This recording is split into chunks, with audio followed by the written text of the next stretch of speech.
I'd like to call this evening's Kings Local Board Session, Kings Local School District Board Meeting to order. Mr. Morrow, would you call the roll, please? Ms. Phillips, Here. Ms. Groff, Here. Ms. Cowan, Mr. Belfrom, Mr. Skrull. Here. Please join me in the Pledge of Allegiance. Allegiance to the flag, United States of America, to the republic for which it stands, one nation under God, indivisible, with liberty and justice for all. Can I have a motion to approve this evening's agenda? I'll make that motion. I'll second the motion. Mr. Morrow? Ms. Groff, Yes. Ms. Phillips, Yes. Ms. Cowan, Mr. Skrull. Yes. First item on our agenda this evening are reports and presentations. Mr. Sears, do you want to go ahead and introduce? Yep. Thank you, Mr. Skrull. And those of you that are here this evening, we are excited about this evening. Tonight is all things Kings High School. So we have, we're going to start off with our amazing Raise presentation. This is the highlight of a month. And then we're going to have our, after that, we'll turn it over to Principal Doug Leist and our high school staff to talk through the strategic initiatives. So at this time, I will turn it over to Taylor and Gabby and give us the update from Kings High School from Raise. Yes, thank you. So we're super excited to be back this month. We missed you guys last month, but as always, we're super excited to update you on everything going on this month at the high school. For our athletics, our girls basketball team recently had their senior night against West Claremont, honoring Ryan Schnecker, Jenna Burke, and Ava Jandrell. The girls began their tournament play against Harrison last night and lost a hard-fought game, which ended their season. But we're so proud of these seniors and the whole team for their accomplishments this season, and we cannot wait to see what else they achieve on and off the court. Our men's basketball team are having a great season and are currently second in the ECC. Their final regular season game is today at the Castle, along with their senior night. And they also recently spent some time volunteering at Matthew 25 Ministries, where they got to build their team culture and help out the community. All right, and then our competitive cheer team placed second overall at their ECC competition, and then they headed on down to Orlando where they competed in nationals and put on great performances. Our dance team also just returned from Orlando where they put on a very good show at nationals. And then tonight our Firecrackers are having their first ever senior night, celebrating Marlo Adams and Ellie Ball alongside the men's basketball and competitive cheer team seniors as well. Continuing on with our winter sports, our junior athletes, Chesley Weisbrod and Delaney Seeley, both made All-Cities team, with Chesley placing 5th on bars and 7th on vault, as well as placing among the top 10 for floor routines. And then Delaney placed top 10 on beam, as well as having an all-around score for the first time all season. Then they'll compete in districts next. The Aqua Knights have had a huge past couple of weeks with the sectional and district meets. Another junior, Maya Schweikert, broke the meet record and school record in both the 100 fly and 100 backstroke. Her 100 backstroke time also broke the state record. We have 10 swimmers moving on to the state meet in Canton this weekend to compete in various individual events and relays. So we're super excited and proud of our peers. And then on to our academics. Junior Lucy Ajebe was one of 5 teenagers in Ohio to be selected to lead a fundraiser for the American Heart Association. She put together a team, and their fundraiser will go until about mid-April. The National Art Honor Society is helping them out a little bit by making posters in support of the cause. An added bonus to making donations to Lucy's fundraiser is that if she wins her local fundraiser, she will be awarded with a scholarship. So if you are interested in donating, that's what the QR code up on the screen is for. Our Student Council and National Honor Society teamed up to organize a successful food drive to donate food and supplies to King's Pantry. Each donation earned a certain amount of points, and the top 5 classes will be awarded with a pizza party. There was quite the haul of supplies donated, so we're super proud of our Fifth Bells for all their efforts in this drive. At their most recent meeting, our German club had their Valentine's Day celebration. They made heart-shaped cookies and decorated them with German love messages. They got to vote on their favorite cookie, and it was just a fun time for everyone. Our Women in STEM Club hosted a STEM fair showcasing the achievements of female students in science, technology, engineering, and math. The event featured student projects and engaging presentations and activities, highlighting the talent and innovation of young women in these fields. It served as an inspiration for young girls to explore and pursue careers in STEM throughout our community. And then speaking of STEM, our engineering classes just wrapped up their Solid Edge unit. Solid Edge is a 3D modeling platform. It's used by engineering firms around the world. Engineering 1 students focused on building basic skills. Engineering 2 students worked in small groups to measure and build real-world objects, which is what you see up on the board. And then our Engineering 3 students got officially certified in Solid Edge, which is a really big deal for high school students, and this will definitely set them apart when they apply for internships and co-ops in the near future. Students from our Spanish National Honor Society got to volunteer at Tim Tebow's Night to Shine, which is a prom-like event that celebrates individuals with special needs. They assisted the guests throughout the evening and ensured that they had a fun and memorable experience. And as you can tell from the pictures, they created some really awesome bonds with the students. And to celebrate Valentine's Day, our community service club set up a table at lunch where students could buy candy grams for their classmates. This was a great way to spread love around the high school, as well as to give back to the community, because all the money they raised went directly to local nonprofit organizations. Mrs. King's biology students recently learned how to transcribe DNA sequences into mRNA and then translate the mRNA into amino acid sequences using a codon chart. To apply their new skills, they transcribed and translated the DNA sequences of 8 of Taylor Swift's celebrity boyfriends into amino acid sequences. And if you know Gabby and I at all, you know we're super jealous of this project. And then finally, our Raised Students of the Month this month are Erin Davis for Respect, Sarah Pigman for Accountability, Zach Dubé for Integrity, Ayla Steele for Service, and Maisie Perazzo for Enthusiasm. And then that is everything we have for you guys this month. Thank you so much for having us, and we will see you next month.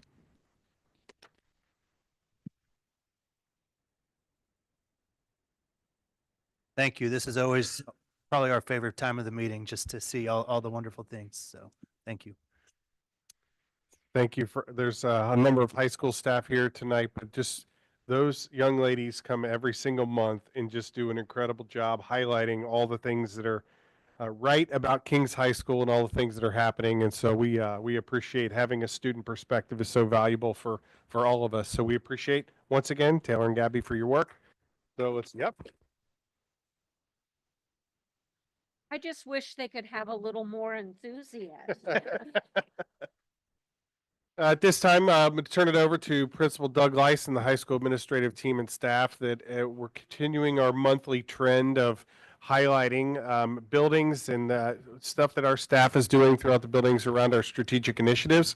So we're excited tonight to have our high school folks here with us tonight. So Mr. Leiss. Well, thank you very much. I'm so glad to be here. I'm excited to be here. I'm very disappointed, though, that I had to follow Gabby and Taylor because they're going to make me look really bad. Wise person once told me that if you're going to do a presentation in front of the school board or in front of anyone else, you put teachers and you put kids in front of them. And so I'm not going to stand up here and talk. I'm really excited because Taylor, Rose, Jeff Miller, and myself have been working with our strategic initiatives with our central office team. We have meetings where we give updates of what we're doing in the building. But they don't get a chance to really hear from the teachers and the students. We're going to bring them in part today to come in and talk about some things. So they all have a limit of just a couple of minutes and a couple of slides because this could go really long. So we'll see where that all goes. But these are great people that maybe we don't get a chance to highlight all of the things that they do. So to take some time tonight to go in to do that, we are really excited about it. These staff members that are here, these are people that are doing great things in the building with our kids every single day. They also represent clubs and activities that take place in our school as well. So I know tonight, just to get him up here was a big deal. We did not go through a practice roll of our presentation. We did this all collaboratively through Google presentation. So we're excited to go ahead and do that tonight. So well, I lead the culture initiative, the strategic initiative. So that's the group that I really spend a lot of time with. Our culture blueprint that you see in front of you. These are things that we really make work in our school and in our building. We started with the beliefs, stronger together, own your own response, growth drives dreams. And then we moved into behaviors and outcomes, and we specifically started to work in those initiatives. Part of this is our RAISE team that came in and spoke tonight, our students who came and spoke to you this evening. but there's other parts of what we're doing with culture as well. Without further ado, I'll turn things over to Lindsay Six and Morgan Kaufman. They are our Raise team leaders, along with Valerie Eldridge, who was not able to be here tonight. Morgan? Lindsay.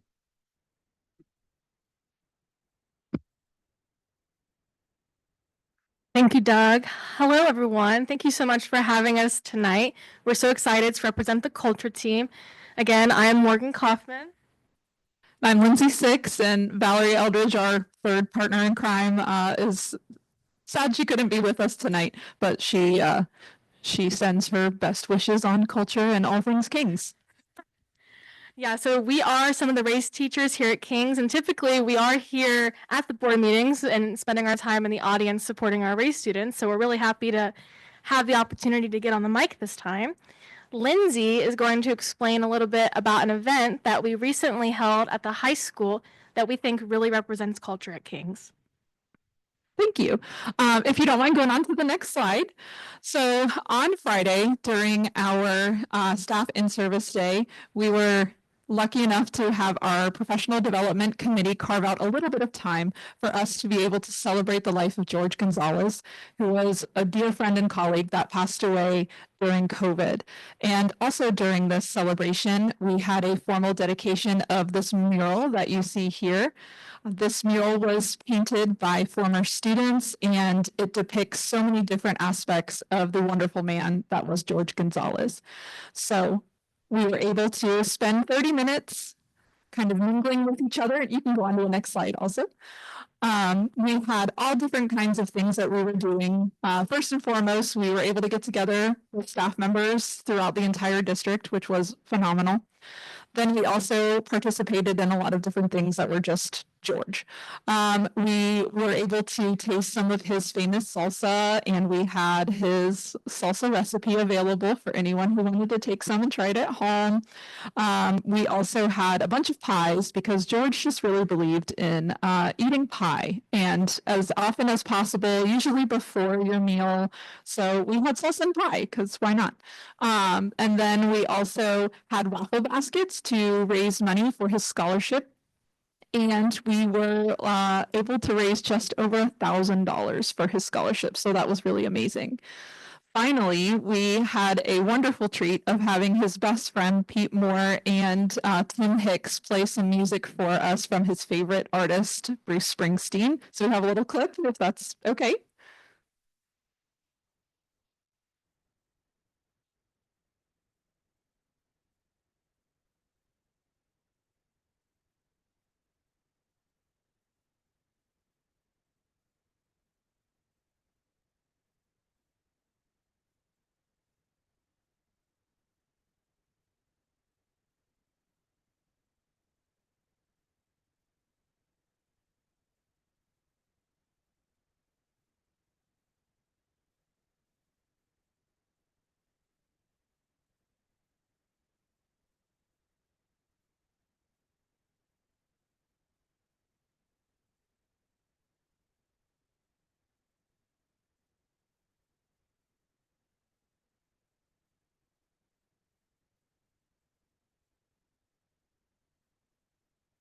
It was so amazing to be able to attend this event and to see the staff of Kings come together as a community and support one another.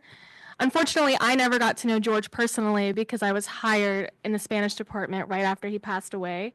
However, since being here at Kings, all I've heard is amazing things about George, and I've heard so many memories of him, such as his wonderful teaching styles, his advocacy for others, and his kindness. And hearing these memories has inspired me in my own classroom, and I hope helped to make me a better educator as I try to be more like him.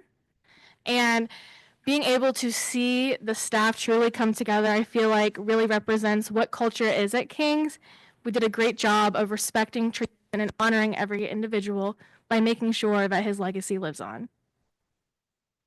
Yeah, it was such an amazing event, and Morgan said it so beautifully, talking about the legacy that he's left.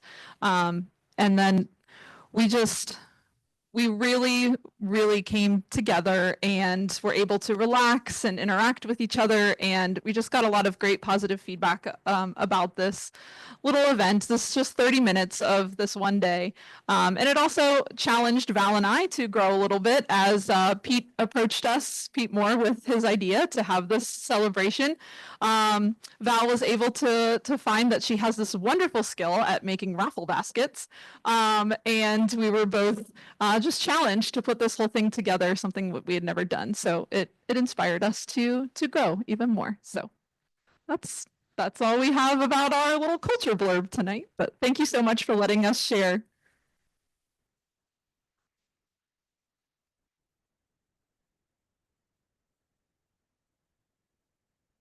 Can I leave this up here? Great. Can you go to the next slide? So personalized learning is something that I get to oversee at the high school, and personalized learning is one of our strategic initiatives that really touches everything. They all really kind of mix together really well, but if you think about personalized learning, you have to think of Culture Blueprint, and if you think of personalized learning, you have to think of your Power 5 things too. Personalized learning is so much stuff. So last year we started personalized learning with a cohort in the high school called the Launch Cohort. And Mr. Bitzer was part of that along with 4 other teachers. And that's transformed into a cohort 2 this year.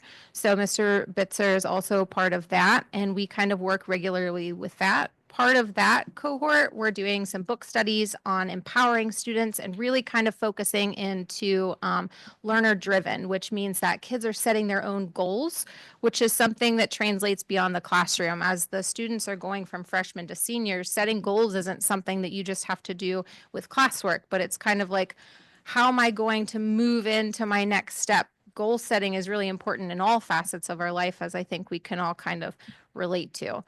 Something that you see on this screen is a new kind of symbol that we put on our course website design, because personalized learning isn't just something that we do from, you know, the state framework that they give us or something that we learn about. Personalized learning is just that, it's personal. And at King's High School, we want to make sure that every single student, regardless of if they're going into college or if they're going into the military, if they're going into the workforce or whatever their path is, that they have that personalized for them. And so what we've worked hard to do is we've worked to take the 16 different national employment options and kind of break those down into 4 things that students can focus that on. Look at different internships that's involved in, different careers, different steps, and then really kind of mold our courses into that, giving them option of honors or not honors, or taking different things so that they can kind of step to that. So we have a lot of different things, and personalized learning isn't just for our students, it's for our staff too. So this year, if we want to have our teachers model personalized learning in their classrooms, we have to model personalized learning for our staff. So we have a couple different people that are going to talk about personalized learning. First is going to be Mr. Bitzer, about how he transformed his whole first semester into all personalized learning, and it's going to be really exciting. Second is going to be Mr. McClung, and how personalized learning is transformed in his PE class.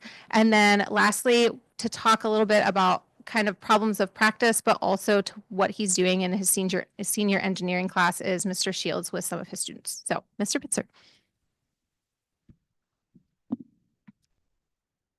Thank you to the board for letting us come and talk about some things we're doing at the high school. As Ms. Rose said, I'm on the personalized learning committee, and that, along with the way that the high school has made AI accessible as a tool for us, gave me an opportunity this year to kind of realize an idea that's been cooking in my head for a while.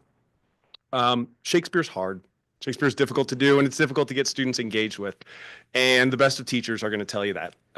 But for a while now, I've thought about, wouldn't it be cool if we could write the students into the stories, right? So we could give them character profiles, almost like Dungeons and Dragons style, where they have a backstory that relates to issues related to the play. Imagine what they would be like if they were audience members at the Globe in 1599 watching this play. And I thought that was a cool idea, but for years I just knew I couldn't make it work because I just couldn't write these profiles for 85 kids. But this year, it was like a nice confluence of events that I was able to give a shot at this idea that I've been working on, and it was pretty successful. I gave the kids some basic parameters for character profiles. The idea being, you're an audience member, it's $15.99, it's the afternoon, you're going to see a play. Put in as much of your own information as you want, and here are some narrative threads to use so that you can guarantee that there are going to be things in your character profile that connect with the play that we're going to be reading. We were lucky enough to have Pete Moore put on A Midsummer Night's Dream this fall, and so we had the opportunity for the kids to see the play as well. And what happened was that, Caitlin Smith became Lady Caitlin of Canterbury, and she's been having difficulty with the law because she's not allowed to inherit from her father's estate because women don't have legal rights in England at the time. And that creates a little bit more engagement when you look at the relationship between this father and daughter and how they struggle with this shifting gender roles in the play. Throughout the course of reading the play, we staged opportunities for the students to stay in character, meet with one another, talk about things, and because these profiles were so closely tailored to their desires, we had pirates, we had traders from Africa who were there to explore new routes, we had people from Norway and people who were common folk, and we had gentry, and we had an intermission where they got together. We had reasonably traditional Elizabethan snacks. There was no wine or beer or anything, but they had chances to meet with other people in character and discuss the issues of the play. How were they responding at this point? What were they waiting to see? They're writing throughout this. So they wrote for me like a journal entry about what they were doing immediately leading up to the play. And then as they would follow different threads that were relevant, they're recording that so that they're looking at this from the perspective of someone from 1599. And the goal was, how do I get them more engaged? How do I get them invested in the play in a way that maybe I couldn't do without using some of these tools? It was, like I said, it was pretty successful. There are certainly things next year when I redo this project that I'm going to change. I'd love to have like people who help shift or change or mold the conversation a little bit. I have a background in LARPing, live action role play. And that's, a big part of where this came from. We call them like storytellers, and they help move the plot along. It would also be cool to write stories within the characters. Certain people are going to meet up, certain things are going to be revealed, so that there's a kind of play within the play. But as a launch for a project, I've been, as I said, cooking in my head for about 4 or 5 years. That was pretty successful, and the kids really enjoyed it. So, yeah.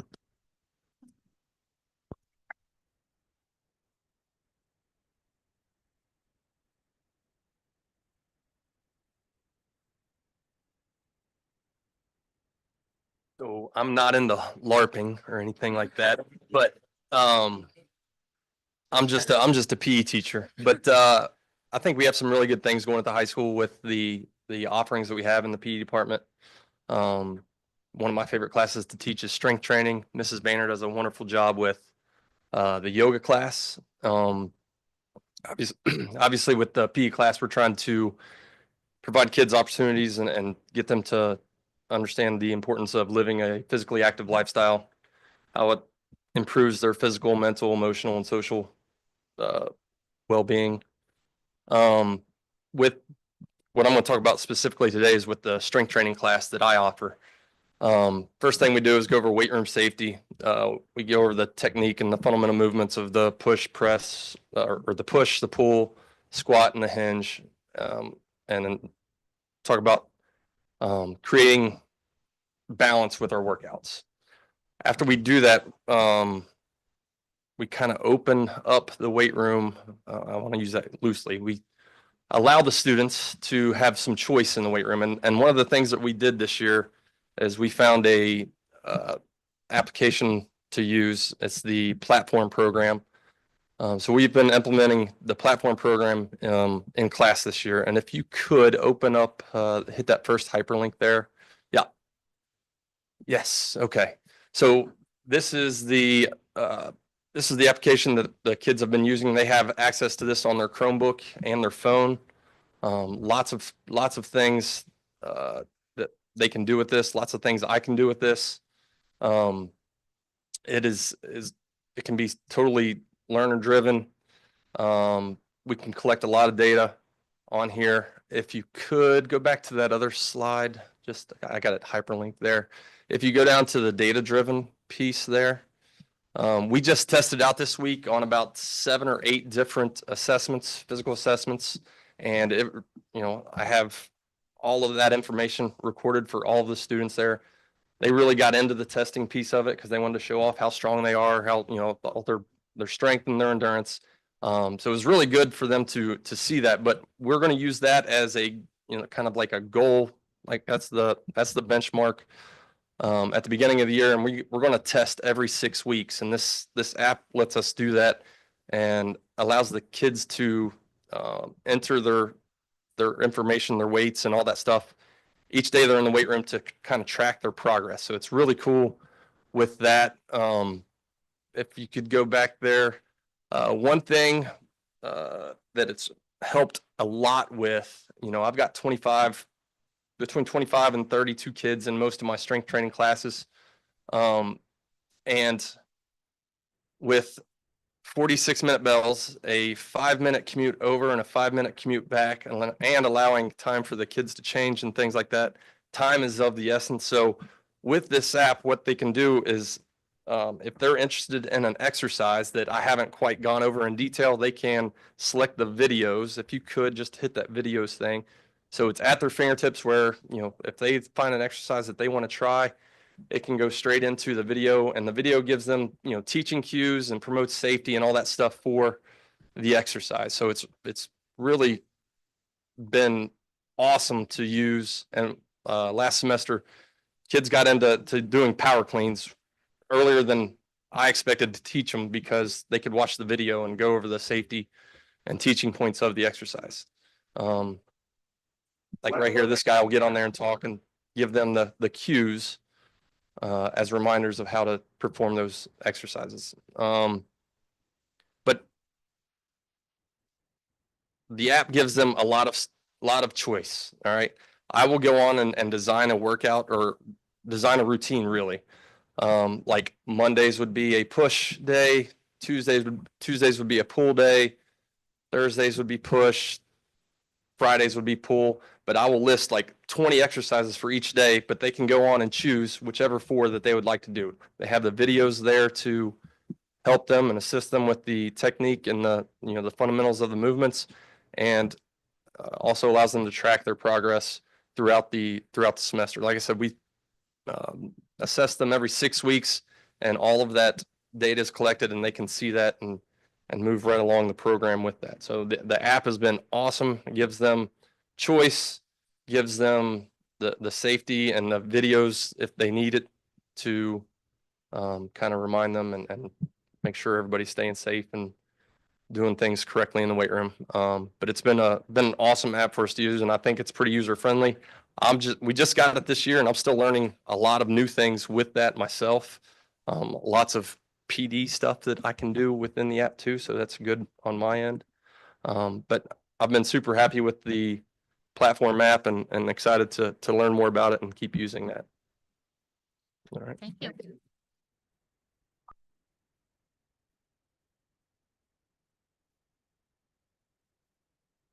Hello, my name is Jason Shields, and I teach engineering and computer science at Kings High School. And this is Matthew and Gavin, and you're going to hear from them in a second. I am passionate about project-based learning, and I love how it just brings out the best in kids. And we teach math and physics, and the kids apply that math and physics to various problems. They build up those resilient muscles in engineering 1 through rail cars and bridges and pneumatic arms, and in engineering 2 we do trebuchets and home automation and robotics. And then engineering 3 we do the haunted house, and then after that they get set loose for their own independent project. And so this is where the independent learning takes place. They get to pick a passion project, and so they can pick whatever they want, primarily trying to develop their portfolio for co-op experiences at college. And these serve as kind of a thing to set them apart at college interviews when they go into their co-ops. They develop partnerships with each other. I have teams of 2, I have teams of like 8. I have a team of 8 right now turning Razor scooters into drift carts. And they're all kind of competing, but also working together to develop the best drift cart possible. It also gives my students agency, which they get to decide their own due dates, what they're going to learn and when they're going to learn that. And that's incredible to watch. It's incredible to watch them challenge themselves. It's authentic learning in the fact that they're going to apply exactly what they're going to learn. And it's need driven and problem driven. So they present their own problems and then they go out and they figure out what they're going to learn. And of course, it's differentiated. Different students take on different levels of task and different levels of difficulty. And I have 2 students here tonight, Gavin and Matthew, are going to tell you about their passion project. My name's Gavin and this is Matthew. Our project is called Targeted Tennis. It's very similar to Topgolf, but if you were to move that to a tennis court, basically we have a bunch of targets on a court and they can sense when a ball hits them and then it'll relay that information to a phone. And when you do this, you can make mini games, you can make serving practice or just any regular practice you want. A useful tool we use during this process is the Scrum Manager. Basically, at the beginning of each week, you lay out your goals, and as you complete those goals, you can move them into the completed section of the chart. It's not only great for keeping you on track, but it's also great to see your progress throughout the week and throughout your project. And 3D printing, that's also a big thing we've done. We found it was the best thing to make our housing for electronics because you don't want your electronics breaking when they get hit by a tennis ball. But yeah, I'll pass it off to Matthew. Okay, thank you. So to me, the coolest thing about these projects is just how much control and freedom students really have with it. Mr. Shields literally says, find a topic, you have 4 months, you have a budget, go. And when we had our idea, we knew kind of what we wanted to do, but we didn't know how we wanted to do it, right? We learned a lot of great stuff over the past few years, but we'd never done exactly this, and we didn't really have the tools we necessarily needed to complete this. So we had to figure out how to do that. For example, how do you make a target that senses a hit when it gets hit, right? We didn't know what to use, what components. So after some research, we figured out, okay, we want to use an accelerometer, but what type do you need? Where are you going to buy it? How do you even use it? We had to figure all that out, and we were able to, which was awesome. Also, another example is how do you send messages from a little circuit board to your phone? Previously, we had used Bluetooth for other projects in the class, but early on, we figured out that wasn't really going to cut it for what we wanted. So we had to learn how to use Wi-Fi, which we had never done before. I don't think Mr. Shields has ever done before, but we had learned skills in his class to figure out how to learn how to do that and implement it in the way we wanted. And I think that's the coolest part about these projects is that, there's no hand holding. You have to do it. And it's as it would be in the real world because no employer is going to sit next to you and tell you what you got to do and how you're going to do it, right? That's why they have you. They hired you because they don't know, right? You have to know, you got to figure it out. And if you don't, you have to know how to learn how to do it, right? And that's what you're learning how to do with these classes and these projects. So that's that.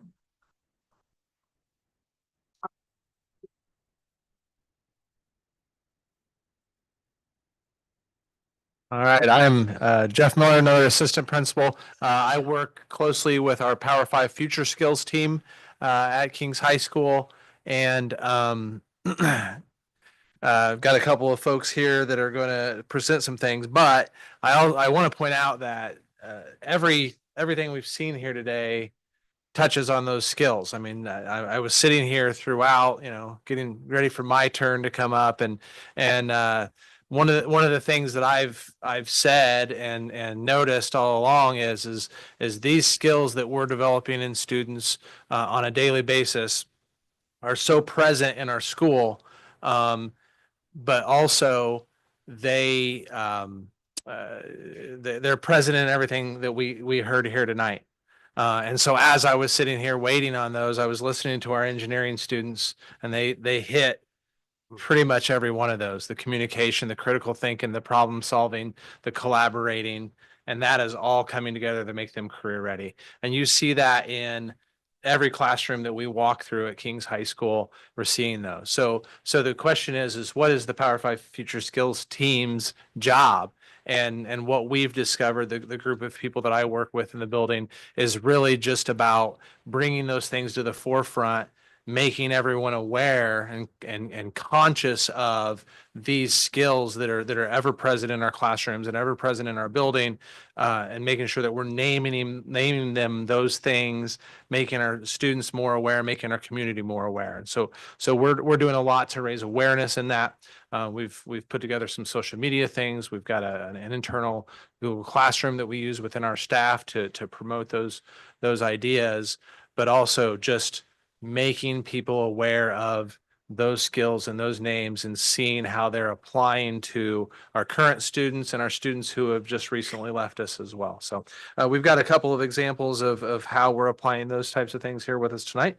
First one is Miss Erica Volker. She's going to talk to us about School Links. Good evening. Thank you so much for letting me come out this evening.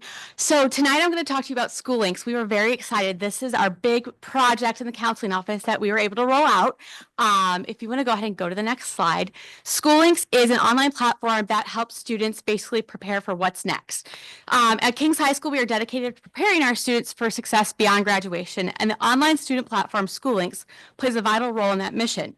This platform directly supports our district's Power 5 goals, helping students become communicators, critical thinkers, problem solvers, collaborators, and career-ready individuals. You can go to the next slide. Through School Links, students become effective communicators by learning how to build strong resumes, craft compelling college applications, and network with mentors and professionals.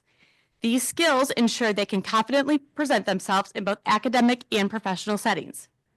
It also fosters critical thinking, encouraging students to explore career pathways and analyze their strengths and interests, and make well-informed decisions about their futures. Instead of simply choosing a college or career, they develop a strategic plan that aligns with their goals. When it comes to problem solving, School Links helps simplify what can be an overwhelming process. Whether it's finding financial aid, applying for scholarships, or choosing between post-secondary options, this tool provides resources that guide students step by step. Collaboration is key to success, and School Links strengthens collaborative efforts between students, counselors, teachers, and industry professionals. It creates an interactive support system, ensuring students have access to the guidance and mentorship they need to succeed. Most importantly, School Links ensures students graduate career ready. With opportunities for job shadowing, internships, trade certifications, and real-world skill building, students leave high school prepared for the next step, whether that's college, the workforce, or military service. By integrating School Links into our academic and career planning, we are empowering students with the skills, knowledge, and confidence to take control of the future. This tool is an essential part of our bringing Power 5 goals to life and ensuring every student at Kings High School is ready for what comes next. Thank you.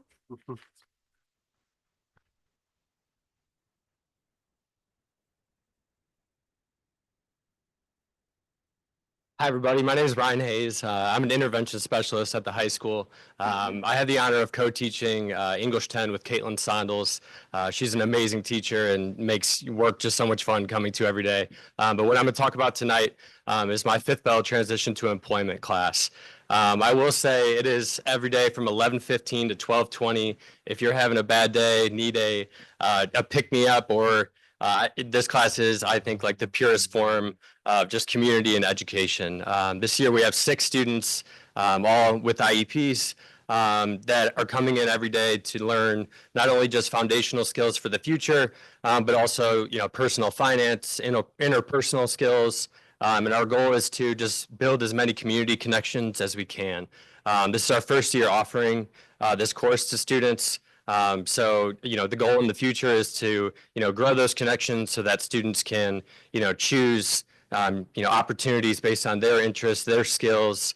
But like I said, this class is such a joy every day to, be around. And, it's my goal really to, build this for the future so that we can provide as many opportunities for students with disabilities as we can. This week we're starting a mail service at the high school so that, the kids can practice their social skills, with teachers in the building, also while building, just other skills throughout that process. Really excited about it. We're right next to the nurse's office, like I said, fifth bell, but it's a great class, really excited about it. So Yeah, thanks for having me tonight.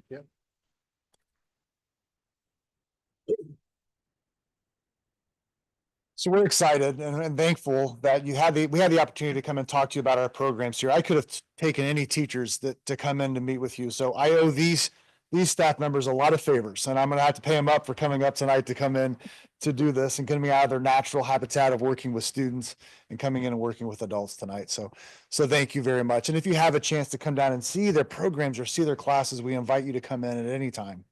Any questions at all that I could help you answer? We don't expect anybody to be an expert in those things, but please go back and ask the teachers more about their engineering programs that they do. And the more that they do in that class is more than just engineering. It's about how to present. So I'm not surprised Gavin and Matthew were able to come up here and do so well in that role, or going in to see Shakespeare live and in action. I mean, these are things that the students do. They had a passion for Shakespeare that's really difficult and hard to do, but they had that because of their teacher and the rest of our people up here as well. Really excited about them. So if you have more questions, please ask them. They'll be able to help provide those answers or invite you into your room. Thank you. Thank you all for Thank coming. you. Yeah. Your passion is very evident and you just do an amazing job with our kids. Thanks. I'll say no questions, but definitely some amazing things going on in our high school. So we'll probably invite Doug to bring another group of high school teachers, because this is what, as the school board, we just love to hear what our students are doing, because at King's, our kids come first. And we appreciate you teachers helping us with that goal each and every day. You know, I'll just add in that, first of all, thank you all for taking the time out of your night to join us and share. It's reassuring in a lot of ways as we've implemented some initiatives to prepare our students for life beyond the walls of our school district. And you saw a few different examples this evening of just how different teachers and coursework and individuals are applying some of these high quality, adventurous, futuristic components that we're putting into place. I think one of the things that we've said over and over is that our goal throughout this strategic initiatives is that, and I think you've seen this as our younger grades have been presenting as well, that we're introducing concepts at the lower grades. We're introducing things such as what is a communicator, collaborator. And then when they get up to the high school, you see application of those. You see it from our students. You see our teachers embracing AI technology to allow students to personalize content that they can relate to. We're setting up career goals through School Links, heavy uses of choice, voice, application, all of those skills leads to a culture of collaboration, a culture of communication. Our teachers embody that with the work they do as well. So I think what stands out for me is just seeing the application of all of these things when they get to the high school, how it allows students to push to the next level. I thank you, our teachers, for embracing that. I thank you for leading that work. I thank you for pushing. It's easy in successful districts to stay with the status quo. But I think this is what separates Kings from a lot of places, is that we're not satisfied. And, you know, we're implementing futuristic work to build skills in kids so they're highly competitive against their peers, no matter what they choose to do. I think our two students tonight demonstrated that profoundly, but our teachers are leading that work. So thank you. Thank you for embracing that. And I think as we start to unveil some more of the design of our high school, the future Kings High School, you will see a lot of the things that were mentioned here play out within the way that building is even laid out and designed. So we're really excited about that. So thank you. Appreciate all that you do, every one of you. We're fortunate to have you on our team and leading our students. And anyway, it makes you proud that to see work. So anyway, so now you guys can go. So before the good stuff starts to happen, well, thank you very much. Thank you.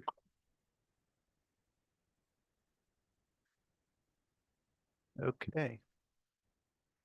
Now that the room has emptied out, Next on our agenda is public participation.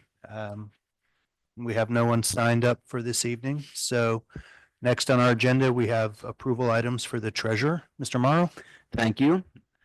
Items 1 through 3 are just the normal minutes from the prior month's meetings. We will spend a few minutes talking about number 4 and 5, and I'll answer any questions. I'll let the board shift from all of the wonderful brownies that we just saw to a little broccoli in the finance world. So Dawn, if you could go ahead and pull this up. So the 5-year forecast, we have to do a special submission this year. Typically, I present to the board in November and May for our 2 required submissions. Every district across the state has to submit what do they think the next 5 years will look like twice a year. We're in the situation where we have to do that again due to some work that we've done with the Department of Education workforce. We'll talk a little bit more about that in a minute. But just a reminder, we're using the best information at any given time to try to predict out 5 years. Go ahead. This is a pretty timely slide considering everything we just saw about the high school. A lot of great things going on, but we're a highly efficient district in our spending with these high-performing students and staff. We spent just over $14,000 per kid last year, while the state average was just below $16,000. If you look at our just rankings, I won't go through all of these, but we're top 9% in performance, but 73% of districts in the state spend more per student than we do. Pretty good metrics. Also like to point out the bottom one. It's an easy topic to come up. Spending on administration. 89% of districts in the state spend more on administration than we do. And then only 30% of districts in the state spend more on instruction than we do as a percent of the total budget. So spending where it counts and spending efficiently compared to performance. So this is a snapshot I know the board's seen many times, and throughout this, we'll see modified versions of some things that the board's already seen in the past, but then also some updates and some new information. So our cash on hand at any given time is called days cash on hand. It's basically your savings account. Do you have a lot of money in your savings account, or do you have very little? Kings consistently runs with very little in the savings account compared to their peers. 93% of schools in Ohio have more cash relative to spending than Kings. And then we try to maintain a minimum of 60 days cash on hand at any given time. So that means that you could spend money for 60 days and not run out. And that's kind of the recommendation, or it is the recommendation from the government finance organizations. So you can see we run just over that. At June 30th of this year, we project to have 66 days, so just above that kind of minimum threshold. Talk about cash. Didn't we just pass a bond that gives us money to pay for facilities? Yes, we did. You can't use any of that for spending on normal operations. So we can't pay staff, we can't buy supplies, we can't pay our electric bill. We could only use that money for the building itself, infrastructure for the building, and then technology that goes in the building. So those items that last a long time. Okay, so we talked about low cash balance. It's declining. This chart really shows nicely the situation of Kings. So let's take a look at the orange line first. You can see it's a pretty steady line that increases. That's our spending year over year, basically inflationary increases. We're not adding a bunch of staff or adding a bunch of programmings. Everything's just getting more expensive. You can see that line just trends up. It's in line with what inflationary increases we've seen in the past, so it doesn't scream huge spikes or anything. It's just that slow, gradual decline. We'll look at the blue line now. You can see, especially from 22 to 24, we had an uptick in our revenues.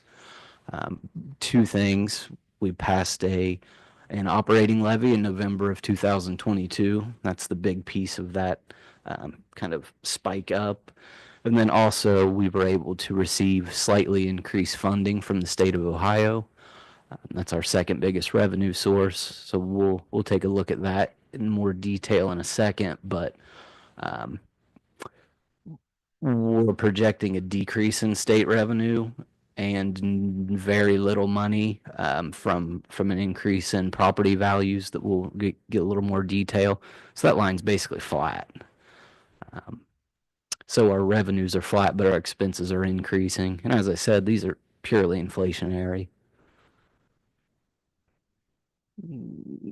Okay, we saw expenses going up year over year. So what have we been doing to try to combat that? Staffing, we review every position that comes open. Do we need it? Can we do something better? Can we not replace it? It's challenging in times where we're growing in kids and growing in diversity and growing in student needs, but we still review every single one. Student placement review, we have students that are outplaced for a variety of reasons. We take a look to see, is there a way we can do this better? Hiring practices, the human resources and principals do a great job of trying to find great candidates that are at a lower cost. It's a goal and a mandate that's been implemented. You'll see on one of the upcoming slides, hundreds of thousands of dollars have been saved by being strategic in staff that are hired. Additional staffing considerations. This is kind of talking about how we've tried to not hire staff even though we're growing. Not implementing new programs, not implementing new courses. Building budget reductions. We've worked with the buildings to decrease their budgets 7% over the last 2 years. So they're dealing with inflation. We're asking them to be more efficient in how they spend money. Personnel savings plan. We'll touch on this in a minute. Mr. Spinner will. This is trying to get staff at a lower cost. So staff, as they are with Kings, you all know this, but I'll say it anyway. They make more with more experience. That's how education works in the state. So it's getting those people, if they're eligible and interested, to retire. So we pay them at a lower rate, and then they get income from the state retirement system that we don't have any part of. So we're retaining good staff, but paying them less to be here. And then transportation. The board took the step to change our transportation. We have 3 different start times now. It's made us more efficient as far as having staff and also saving money. So these are, the board's given us the mandate of, you guys need to find cost savings without impacting the educational experience. We've done a lot, and we continue to do a lot to not affect the educational experience, but also save money. So go to the next slide, please. So this is a summation of all these different things that were talked about on the last slide, plus a couple others. Over $7 million of revenue generation or cost savings without affecting the instructional experience. So it's something that we're really proud of and worked really hard at. Okay. So current challenges, I said revenues are flat and in some cases decreasing. We saw 25% home value increases in Kings. We had County Auditor Matt Nolan come to talk about this. Kind of double-edged. It's great for the community. It shows it's thriving. Everybody has more equity in their homes, but at the same time, they are paying more in property taxes. Couple of reasons. Residents are paying more. One, the bond to build the new high school and the other district-wide improvements. And then there also is a small increase just because of that valuation. We see 2% revenue increase because of that. So the homes went up 25%. We only see a 2% increase in our revenues. So it may be a misconception that now we are getting a bunch more money from property owners and community members in Kings, but it's just not the case. We saw a small revenue bump because of it. And that's state law. Board's heard me say it many times. Your tax rate goes down as your value goes up, so you basically pay a similar amount without an additional levy. State funding, this is everybody's favorite topic. So you can see on the far left, fiscal year 25, that's the year we're in right now. We're projecting to get about $270,000 less from the state than we got last year. Nothing we've done wrong. It's just how their formula works. Kings is considered a wealthy district. As property values and incomes go up, the state formula says, well, you guys can take care of yourself. We're going to give you less. So we've seen that play out this year. That number, the 270,000, it's pretty dialed in at this point. We have actual enrollment. We have actual inputs. Future years, we were also showing less revenue. So next year, we've been projecting right around 100,000 more in decreases. This year is a budget cycle. So the state does their budgeting in 2-year periods. So this is a budget year effective July 1. Governor DeWine put out his first swipe at the budget. It actually is worse than this. If his budget went through as proposed, Kings would lose between 800,000 and 900,000 next year, not 100,000. So we're talking about big numbers. I know they're not big in the grand scale of a $70 million operation, but if you put positions, for example, to $900,000, you're talking about a big chunk and a lot of funding overall that we're going to work as a board and administration and community to try to increase our revenues or minimize the decrease. So Mr. Sears and I have had a community meeting, and we're having a subcommittee from that meeting for state funding advocacy. We've also worked countywide. So we're working countywide to come up with what's the strategy, along with former Representative Scott Lips, to help kind of advise us and give us connections at the State House. And then we'll take the community advisory group and talk through what our strategy should be as Kings, and then how do we implement that strategy. And that includes going to Columbus and talking to kind of the leaders in the legislature. It involves talking to our local legislators. It could involve personal testimony and stories from our community members through other methods. So we're going to work together to come up with that plan. We have the meeting, first meeting set for 2 weeks-ish from today. And we meet again as a county-wide Thursday. So we're making headway and progress in coming up with what is the best strategy to combat this. But the first proposal is not good for us. Question. So you said for next year, we're looking at roughly $100,000 based on this, but you had mentioned that it could be 800,000 to 900,000. Correct. What do 2027, 28, and 29 look like? They would have a similar decrease, meaning relatively flat going forward, because at that point we reach a guaranteed level, basically where they say, we don't think you should get this much, but we're going to give you this much anyway, because this is what our formula says, that you have to set kind of that lower bar, I guess, for amounts. But part of the problem with DeWine's proposal is it says, yeah, you've always gotten this, so that's kind of your guarantee amount, but we're going to start taking away some of that even. So a district with high wealth, high growth, that just kind of erodes that kind of basement where you always expected you wouldn't get less than you did 5 years ago, but now they're starting to say, maybe we will give you even less and redistribute those monies elsewhere because you guys can pay for yourself. And that's kind of the message they keep sending us. those dollars that are being redistributed, they're going to other school districts or just other spending within the government? Well, couple things. Yes, other school districts to help fully fund this fair school funding plan. That's what they call it. And then also, one would argue that they're going towards vouchers for private schools and for facilities for private schools. So basically, you know, Transportation. many facets of private schools, but the state's pie is this big. So if they squeeze our piece of the pie a little bit, then they can give it elsewhere to, for example, private education.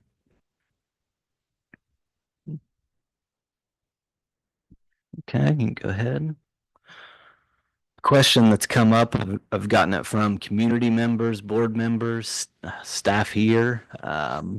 So what about the federal funding and what about what's happening in DC? Nothing definitive at this time, but there's so we received right at $1.8 million in recurring federal grants last year. And I say recurring, meaning we expect we're going to get that year over year. It's to help offset programs that are implemented at the federal level. So IDEA, which is special education, we receive over $1 million just in special education funds to help offset those costs. And then Title I, that's geared towards helping students that are considered economically disadvantaged. So those are the biggest pieces of that $1.8 million pie. Haven't heard any indication that it's just going to completely go away, but there is some speculation that maybe they would rely, the feds rely more on the state to allocate those funds. And we do know the state doesn't allocate very many funds to us, so it's slightly worrying that if that is the trend. And then I also had to point out that we received $2 million in food service reimbursements last year from the federal government. So this is subsidizing our operations in feeding kids. So quite a bit of money that we do get from the federal government. Okay, so looked at kind of the graph, pretty graph showing our expenses going up with inflation and our revenues being flat. What's it actually mean when you look at the dollars? I like to say that 2022 looks very eerily similar to 2025. We're in a deficit spending where you can see kind of our revenue or expenses rising faster than our revenues at pretty rapid rate. So we expect to receive slightly less than we spend this year, and then that accelerates. When I started here 3 years ago, we were in a very similar situation. You could replace the numbers at the bottom for the years, and it's exactly what it looked like. So we passed the community approved and supported an operating levy in 2022 that plugged the hole for 23. So that 23 number would have been negative about 4.5 million. And if you look at 26, it's about negative 4.5 million. So we've come to the point, and we've had the conversation with the board many times over the past 18 months. Special meetings, retreats, forecast presentations. So we've seen it coming. It's just we're finally to the point where it's becoming our reality. That something's gotta change. We need the three things. All the treasurers say it: revenue generation, cost savings, or both. And we're to that point because we don't have a huge savings account to weather very many bad years. Okay. So the update, why we're approving, or I'm asking the board to approve a new 5-year forecast. So we submitted the 5-year forecast in November. It triggered a red flag at the Department of Education and Workforce that said Kings is running out of money. Eerily similar to when I started here 3 years ago. So Mr. Sears and I worked closely with a fiscal consultant in the department. The original ask was we had to create a formal written plan that says this is what Kings is going to do. We operated under one of these plans in 2022, and at the end of 2022, beginning and end. So through working with them, they realized we'd been proactive in working with our board to discuss this, that we knew it was coming. It wasn't a surprise. And we were able to analyze our forecast that was submitted in November and make some modifications rather than doing a whole new written plan. So the biggest modifications that are embedded within this forecast report, and I sent this to the board last week, and it's got a lot of numbers, a lot of my commentary. It's one, reduction in budgeted additional staff due to growth. So for 3 years, we've had a placeholder of 5 new teachers and 2 new support staff to basically have something built in the forecast for additional, just more students and additional student needs. We try not to fill those, but sometimes it is necessary. So 5 teachers, 2 support staff is what we've always done. The new forecast update says just 2 teachers. So it does leave a little flexibility if the need arose for whatever reason, but it's severely cut kind of what we've planned for. As I said, we've tried not to use those positions, but we've kind of built them in case they were needed. And then the other kind of, it's a big thing, is no base raises for all staff for the school year 26 and 27. So we negotiate with our unions for base increases in salaries. Our union agreements end after next school year, and we've put in the updated forecast that if we were operating under this forecast, we would be able to give no base wage increase for school year 26, 27. And really what the conversation we had with ODU about this is, we're projecting we don't have any money, so how could we give a base raise anyway? So those were 2 items that we were able to take out of the forecast that got us in a situation where it didn't solve the problem, but it at least satisfied them to the point that we were able to resubmit this forecast and not be flagged as a precautionary district for the time being.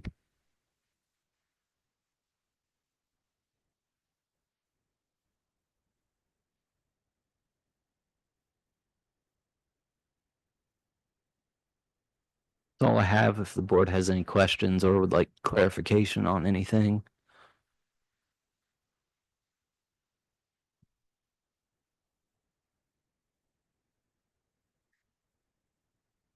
So the exact terminology that is used, it's called precautionary written plan. That's correct.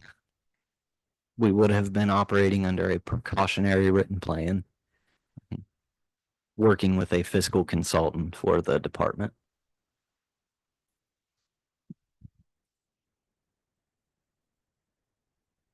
Don, can you do me a favor and go back to slide 8, please? Keep right there. So just want to call this out for a second.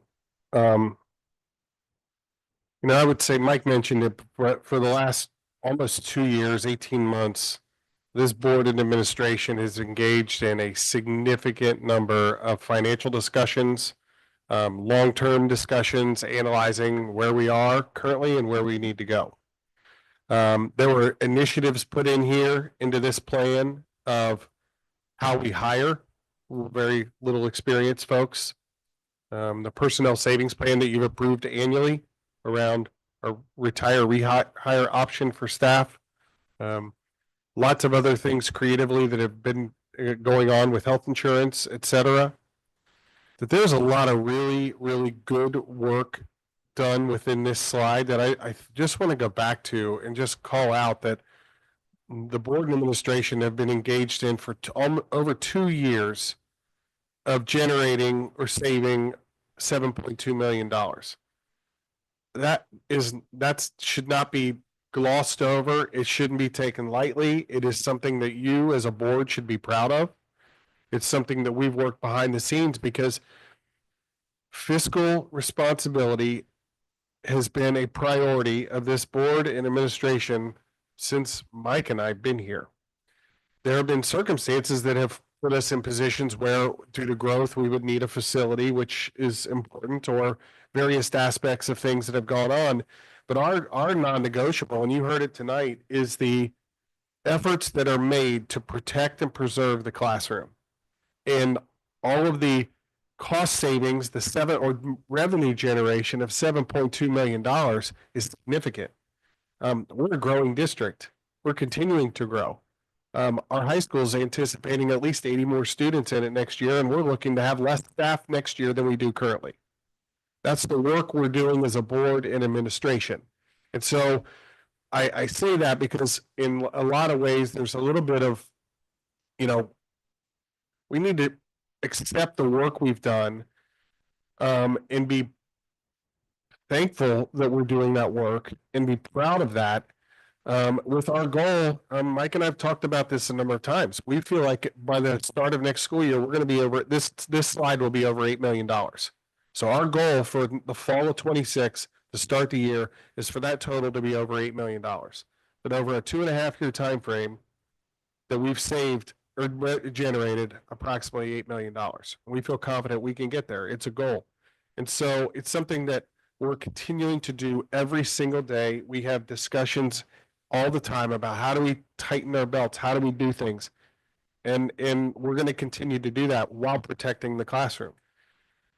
The challenge for us is that this has not moved our financial needle. It hasn't moved the commitment that we had to our community of at least 3 years on any revenue generation. It hasn't moved. That line isn't changing. Mike said this too, and I'll just reiterate. We're doing things with less than probably we've had in the past, but the cost to do business is more expensive now than it was 3 and 4 years ago. We're feeling that at home. You feel that in all of our daily lives. It's no different than school. We can highlight countless examples of services that we are providing that 3 years ago, the cost was one thing, and now it's $50,000, $30,000, $40,000 more to do the exact same thing. And we haven't changed anything with that. And so those are things that cost to do business is more. So as much as we want to be proud of this, the potentially $8 million, really all that's done is been offset by the inflation that we've all experienced across the board. And so we're in a challenging situation right now because as Mike said, there's 3 options for us to continue as a district to move forward. You generate revenue, you cut costs, or you do both. And that's the work that we're going to continue to do. We're going to bring in front of the board. We're engaging our community in these discussions, and we have been. We're going to continue to do that because what's happening inside of our buildings is amazing. We've worked incredibly hard to make sure that it isn't impacted. And we should be proud of that. All of these things help get to that point, but it's not changing the financial trajectory in a way that's a little disappointing because that's hard work. There's a lot of effort that's gone on that, but from the board's perspective and the administration and our staff, it hasn't changed the trajectory, and that's the challenge that we're all faced with. So over the coming weeks and months, we're going to continue to have this discussion on what is the best approach moving forward as our district. We have a few options that we look at. We'll engage the board next month in some data driven around why, what does this look like, or when we start to do some comparison work. So we'll have those discussions. So I just wanted to take a second just to commend the board for your commitment to challenging this administration and our staff to continue to do things in a really fiscally conservative manner.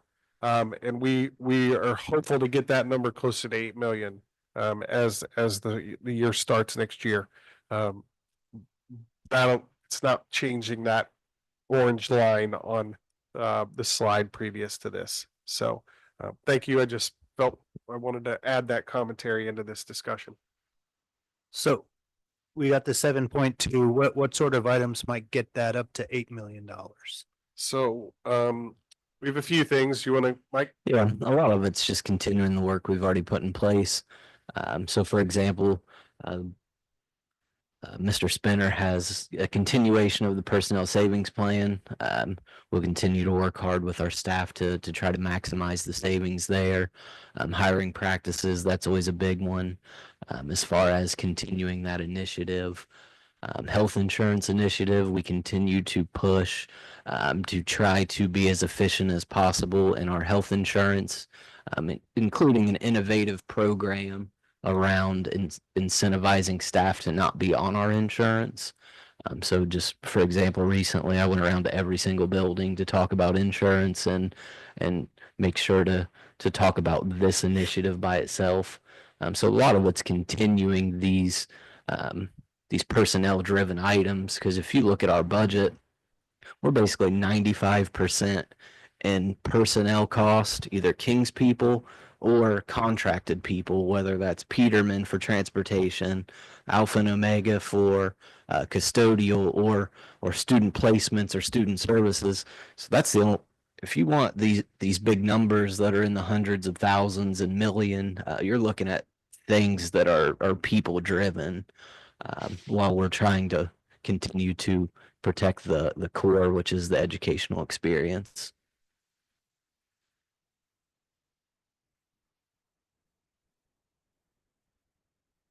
I just want to say thank you to both of you for being such good advocates for our district as well. I ran into Representative Matthews last week at a meeting, and you know, I haven't talked to him a lot about this compared to Senator Wilson and Scott Lips, but it's very clear that he understands our struggle.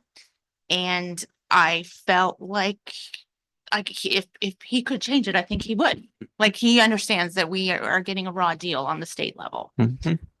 So he specifically mentioned you, Greg, about how well you represent us. So thank you for doing that. We are kind of in a little pickle here, but we do work hard to try and save money. And I do think we work hard to fulfill our promise to our community. Yeah. That we told them that we would make their money last 3 years. And I think we've done a pretty good job of doing that. So we'll just keep plugging away.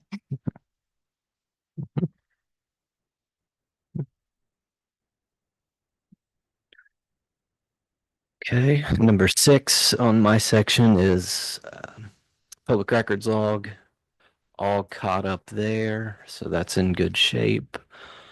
And then that's all I have unless the board has any additional questions.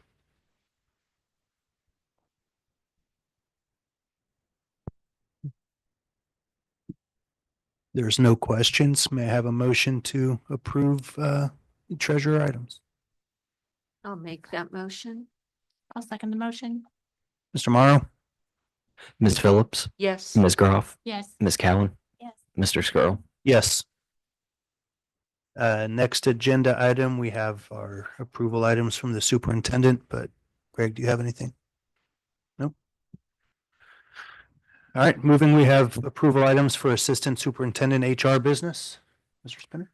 Thank you, President Skrull, King's Board of Education. 3 items under my agenda this evening, 2 of which I'd like to speak on.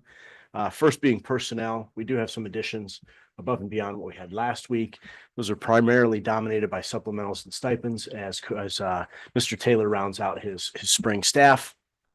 And then item number 3, Mr. Sears and Mr. Morrow touched on this, but it is our MOU for our personnel savings plan. Per the state teacher retirement system, teachers are eligible after 33 years of service to retire at an unreduced benefit. There are teachers, however, who would like to continue to teach above and beyond those 33 years. And this MOU allows us to rehire them at a lower rate, thus allowing them to take advantage of the money they've invested in STRS, and allows us to get some experienced teachers at a much lower rate, thus saving our school district money. As was previously mentioned, over the past few years of running this program, our district has saved north of $900,000. So it is a significant savings for us, and I do expect it to continue to be just that. Happy to entertain any questions you may have.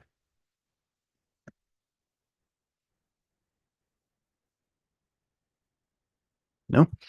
Okay, seeing no questions, may I have a motion to approve the items for Assistant Superintendent, HR and Business? I'll make that motion.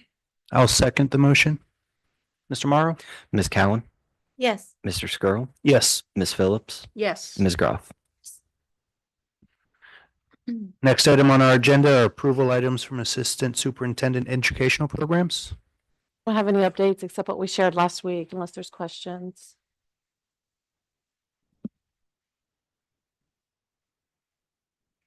No? Okay, thank you. May I have a motion to approve the items for Assistant Superintendent Education Programs? I'll make that motion. I'll second the motion. Mr. Morrow? Ms. Phillips, Yes. Ms. Groff, Yes. Ms. Cowan, Yes. Mr. Skrull. Yes.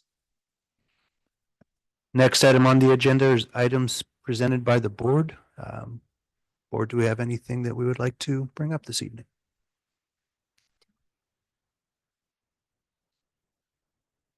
No? Okay, seeing nothing there. Moving on, we have our legislative liaison update. I have Mr. Belfram on the phone. Stacy, do you have anything to present?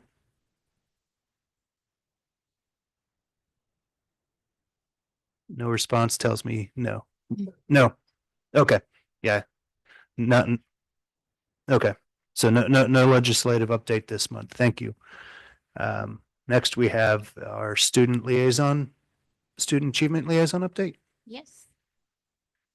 Okay, let's get back to some brownies. We like brownies. Okay, so this is my first time doing this, so, give me some slack here. 'Cause Mrs. Phillips is the pro here. So, staying with the whole theme of the Power Five skills, I thought we should look at where we're seeing this in some of the other buildings. Because I know we get a lot of finding out about the high school from the RAISE team. So I'd like to highlight some of the things that are going on at the other buildings. So recently, our preschoolers made Valentine's cards. And then last week, the students then took a walking field trip to the post office. Our local post office workers talk to the students about what happens at the post office each day, how they take care of our mail and packages, and toured the facility. Then each student got to buy a stamp and mail their cards. So this is learning how to be a communicator very early on. This next one is our critical thinking. So students at Columbia Intermediate School in Ms. Stonebrook's class went through each step of the formation process for sedimentary rocks using pasta as sediments.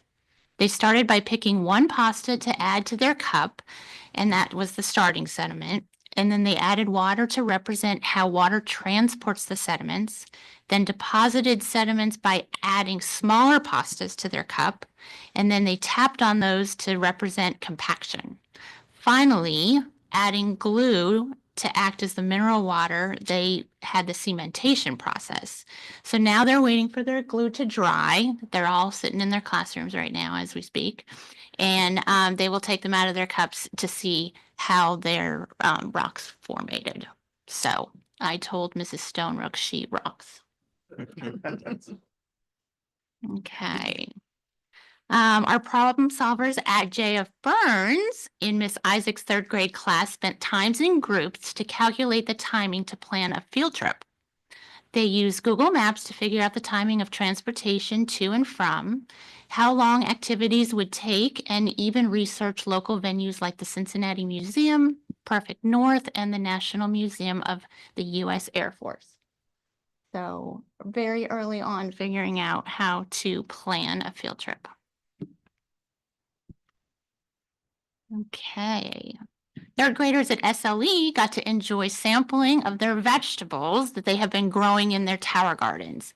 Each week, Carol and Ken Sand come to the school to teach the students how to take care of their plants, check the water levels, and monitor the pH and nutrients.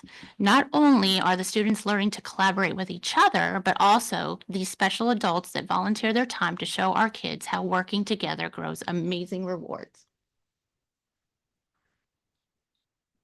Okay, we talked about this a little bit today with the high school presentation, but students in Mr. Shields' engineering classes are becoming highly proficient in Solid Edge.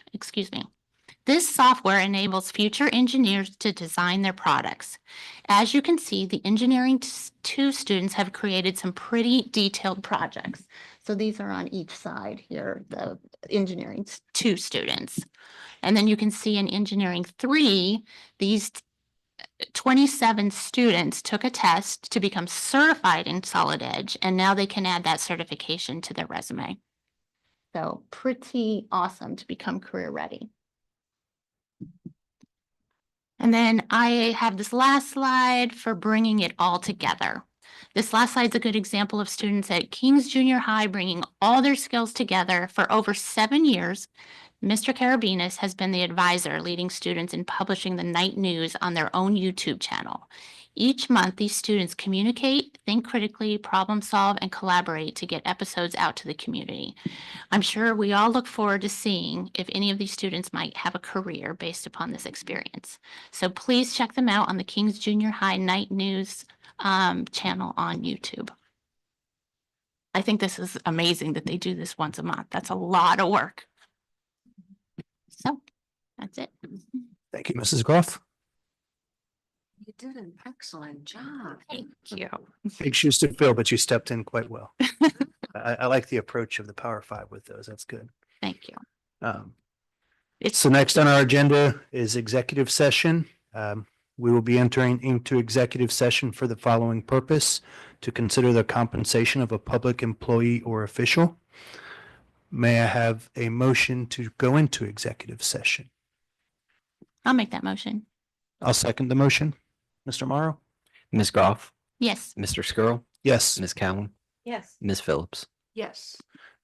And please note that once we come out of executive session, we will be adjourning our meeting. So thank you, everyone. Be nice out there.